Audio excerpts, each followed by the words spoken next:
beeku farankaa tokko mubaarikii nyaachisee hin beeku jette. Maryamiin jedhaniin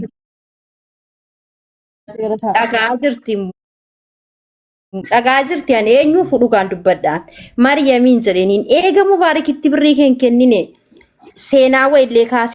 Ayilaa dubartuma akkasitti kan nadeettu dasna jedhu jagnaa jedheen awwaayina madda deebisee gaafachuudhaan saalfadhaa maashaallah baga fudhatteen jedheenii. Sana booda turee guyyaa 15 wayii geesse laabeettaa warqii kan harkasitti baaste lakkaasiinii waan kun waan booda fiddu waan beektuuf warqii kan dhositeetti. Ani ijoollee biraa ragaasii fida kunoo mana keessa jiru kaddaamu ijoolleen kanko jechuun ijoolleen na bira jiran ijoolleen hojii galuudhaa dhufanis hin beekan. Kana maaliifan siin jedhaa tureeni Maryam warqiin kan keewwan jedheeni. Akkuma rabbii wayina gaafachiisuu wayiti laabeeki rabbi dubbicha kan. Maryam warqiin keewwa jennaan harkana nyaatee jennaan jette. Hin jenne jettu guyyaa biraa dhufte. Harkana nyaatee naanii intina wayii namni Itoophiyaa irraa naggaadee wayii jette.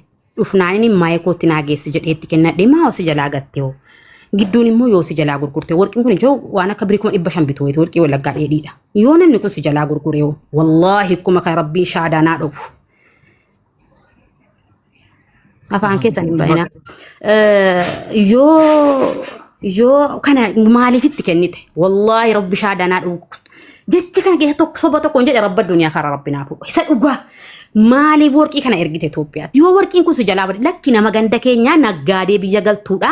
Isheettiin kennadhee naan jetteetti warqii kana argaseetti kennatte akkamitti immoo deebi'ee dhufeen waarikitti kennamuu danda'e kan jedhu an warqii kana beeka gaala. An karaa warqiitiin dhibbatti rabbii shaadanaa dhufu. Kuma waan si gaafatu si gaafatu gabaabsi dhaabi. Kanuma bakka. Fadila galatoomi. Usiniin bari isiidhaa wajjin hojii eeggachuudha achi jiranu. Siifa dabalamu immoo gaheera kan jedhu si bira usniitti naa darbe. Sana booddee gaafatu gaafatu. Usniina dubbatu ilaa wanna tokkotu jira. Namna manuu dhiisu malee dheengadda mana Abibaatti akka Mubaarik anaan kuma 19 irraa fuudhee warqii naamin jettee akkam fuune jaalalaaf akka dubbatte ifa gooteetti. Tana adda deetani malee bakka waan irraan fuune waan jettu kaafteetti jechuun addumatti immoo hubatuma jechuuf malee hubatamu jechuudhaan malee dheengadduma mana Abibaatti siinuu afaan siitiin kaafteetti itti kenniteetta ragaan asii fachi fuudhamee as fuudhamee waan dubbatamu qaba. Kan irratti Abibaa maannu usnii waan dabaltu yoo jiraate dabaltee waa'ee warqii kanaa irratti warqiin kana akka irraan fuune wanta ati beektu waan jiru waan dabaltu dabali sana booda gara yaadaatti deebina. Tanii Maryamiin waama biratti dubbadhaa tanu Maryamiin biraaniyyi mana tokkummaa banameera kottu additti jedhee waan golee fidee. Ammallee egaa asirratti Maryam mana kana ad friendiidha an nama isii sappoortii godhuudha yeroo hunda nama jajjabeessuudha barriin mana kanaa banaadha jechuudha ammallee galchuuf qophiidha jechuudha ammallee galchuuf qophiidha itti fufaa. Assalamualaikum. Waalaikumsalam warahmatullah. Maryamiin biratti garuu dubbachuun barbaadeen ture. Maryamiin immoo dhufuus hin dandeenye waan hin dubbadhus dhugaa jirus immoo Maryamii keessaan sagalee qabeera yookiin immoo jalattis dhaggeeffachuu hin dandeessi. Dubbiin akkuma Fadilaan jettu ani Mubaarikii ana faamiliidhaan nuti firaa tokko Mubaarikiin caalaan akkuma Fadilaan jettu Maryamii fan bu'an ture. Maryamiin hin jaalladhan ture. Maryamiin hin gorsaa ture beektu. Akkuma Fadilaan jettu immoo dhuguma nama miidiyaas kanaafis miti an dhugaa waan jiranis dubartiidha akka tokko nan dubbadha. Maryam kuni Mubaarikiin akkuma kana nutti himattee akkana jennaan Maryamiin jedheniin guyyaa meeqa waamee jechuudha dhagaa jirti Maryam. Maryamiin jedheniin Mubaarak kanatti birrii kee kenniteetta. Mubaarakiin irraa maal qabdaan jedheniin. Jennaan Maryam dhagaa jirti. Rekordi keessaan qabeeraaf adda kiyya rukuttee ganaa kiyya rukuttee usninaan jette yoo Mubaarikitti birrii imaaraatii birrii dirhama 100 kenne jette rabbiin ija harmee koona agarsiisinaan jette Mubaarikiin irraa natu nyaate gaafan biyyaa dhufuu tikkeetti illee isatu naa kutee wacii illee isatu naa ergaa ture Mubaarikitti an takkaa sumunii tokko itti kenneen beeku farankaa tokko Mubaarikiin nyaachisee hin beeku jette. Maryamiin jedheniin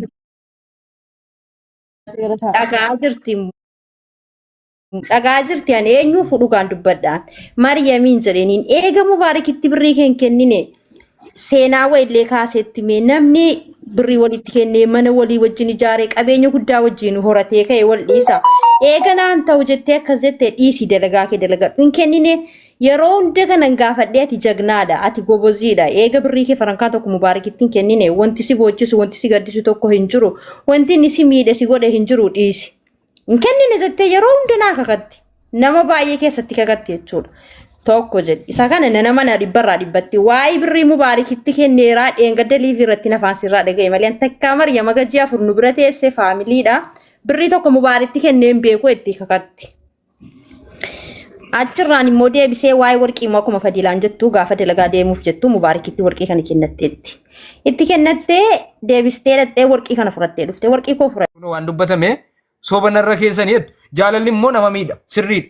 Jaallachuu dandeessa miidhamuu dandeessa dhugaadha siinuu badha kanaan akka kootti jaallachuu dandeessa jaalala rabbitu namaa kenna amma mubaarakiin karaa fedhen hin amanu kanarratti waan namanu akka namanu na godhesu jira mubaarakiin nan shakkan nan arrabsa oo barbaachisaa ta'e mubaarakiin garuu dhimma kanaan wal qabsiise ajannuma barbaacha girrisumaaf namni na jala girrisaa namni akkana jedhuuf jaallachuu waan tokko habiibti ilaa dhageeffadhu daarii qabattee xiqqii qabattee sababa jaallattuuf asiifachi miti.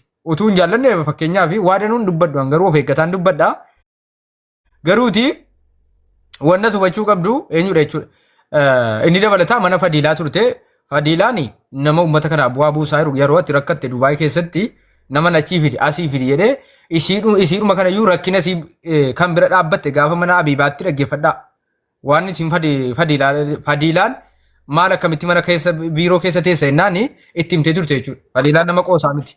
Warri naa waliin waa'ee namaaf falmitanu Fadiilaatti akkana jedhaa qoosamuu hin barbaadu. Isin bu'aadha malee ammeenya miti nama isin cabsuu barbaaddan. Qo'ati qo'i dhaggeeffatu. Fadiilaan al tokko waan dubbadha mubaarik. Al tokko waan dubbadha. Dhaggeeffatu. Fadiilaan ji'a ammachi taa'ame biiroo keessatti akkasiin itti teesse gaafa isiidhumti mana Abiibaatti himteetti jechuudha. Nama qoosaa miti namni kun gaafa rakkane nama waammachuu dandeenya. Gaafa itti dhuftee nan nyaatame itti asiin natti iyyitu nama ulaagaa ittiin sirreeffachuu danda'u Fadiilaan jechuudha. Nama qoosaa miti jechuudha. Nama zimmeedhameetti qoofamu miti. Nama saamichaa barbaadu, waa saamuu barbaadu, waa shawwaduu barbaadu yoo ta'e hin beeku malee dhaggeeffadhu.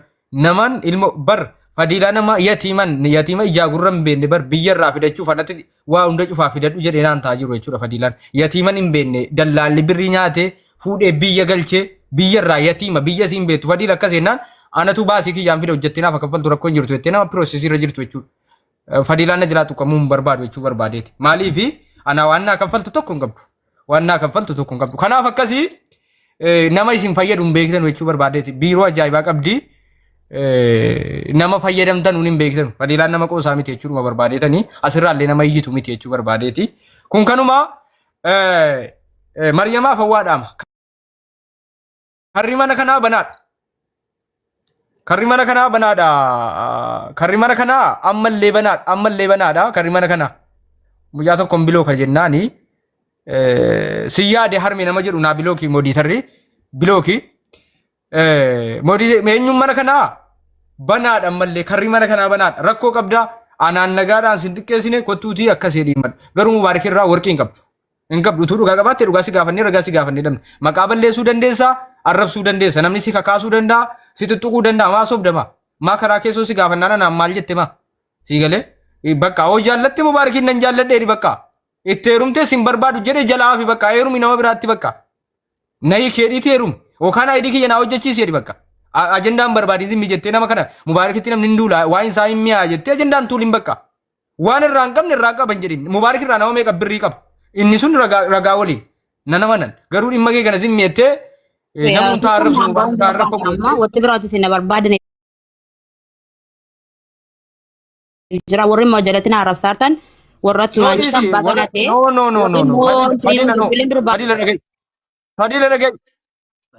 Fadiila dhaga'i akkan dubbanne waa tokko Fadiila akkan dubbanne an barsiif jecha lubbuu kiyya wareeginan kenna waati miskiina afaana karaa keessoo gargaartuuf jecha bar ana si jechuu nana jechuudha namni si tuqa akka waan na tuqeesse sanarraa naa dhiisati si galee sanarraa naa dhiisi si jechuu nana maaliifi waan ati bu'aati nama miskiina karaa keessoo buuftu waan si beekuufan anaa birrii tokko naa kennite hin beektu alaalaa shan akka namni tokko ittiin dubbanne kabajuu maan taa'e eegasiitti sin beeka waan ta'eef namni sin beekne miizanii sin beekne si madaaluu dandeessi eenyu akka taate waan ati hin beekneef jechuudha. Isa kanaafi Mubaarik waa biraa maallaqa namaa tursiisuu danda'a. Ijoolleen biyyaa fida jedhee olii gad dha'uu danda'a. Sun sirrii ragaa qabaachuu danda'a. Garuu dhimma mucaa kanaatiin jaallachuu dandeetti. In xabbase fakkaata sirriitti xabbase fakkaata Mubaarik dhiifa manaa godhaati. Namni sirriitti xabbasamnaan achi namarraa si kana rakkoon guddaan kana ta'e dhugaa walitti himna. Yeesa abbaatu.